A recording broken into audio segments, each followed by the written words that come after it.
Prince and the Pauper by Mark Twain. Conclusion: Justice and Retribution.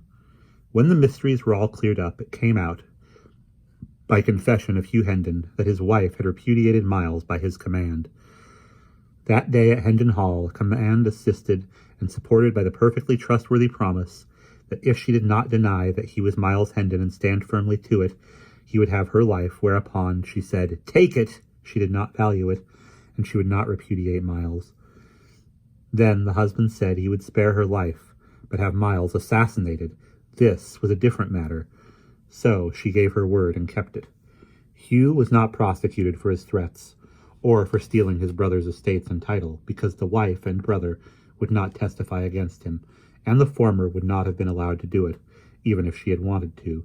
Hugh deserted his wife and went over to the continent, where he presently died, and by the Earl of Kent married his relict. There were grand times and rejoicings at Hendon village when the couple paid their first visit to the hall. Tom Canty's father was never heard of again. The king sought out the farmer who had been branded and sold as a slave, and reclaimed him from his evil life with the Ruffler's gang, and put him in the way of a comfortable livelihood. He also took that old lawyer out of prison and remitted his fine.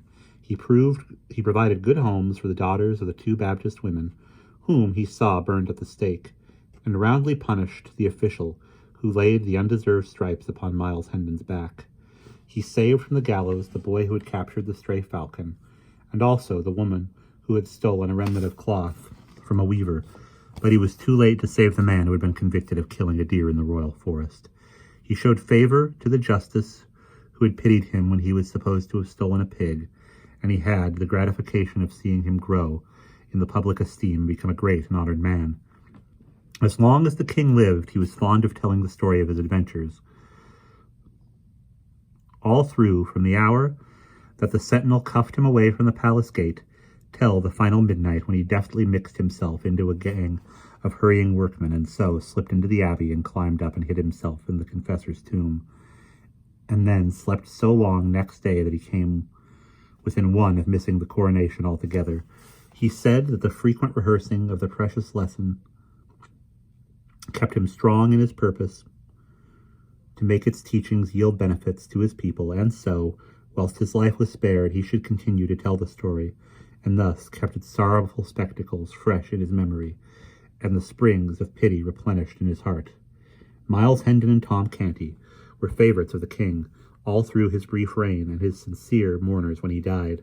The good Earl of Kent had too much sense to abuse his peculiar privilege, but he exercised it twice, after the instance we have seen it before. He was called from this world, once at the accession of Queen Mary, and once at the accession of Queen Elizabeth. A descendant of his exercised it at the accession of James I. Before this one's son chose to use the privilege, near a quarter of a century had elapsed, and the privilege of the Kents had faded out of most people's memories. So, when the Kent of that day appeared before Charles I, and his court sat down in the sovereign's presence to assert and perpetuate the right of his house, there was a fine stir indeed, but the matter was soon explained and the right confirmed. The last Earl of the line fell in the wars of the Commonwealth, fighting for the king, and the odd privilege ended with him. Tom Canty lived to be a very old man, a handsome, white-haired old fellow of grave and benign aspect. As long as he lasted, he was honored, and he was also reverenced for his striking and peculiar costume, kept the people reminded that in his time he had been royal. So, whenever he appeared, the crowd fell apart, making way for him and whispering one to another, "Doff thy hat, it is the king's ward." And so they saluted and got his kindly smile in return, and they valued it too, for his was an honorable history. Yes, King Edward VI lived only a few years, poor boy, but he lived them worthily.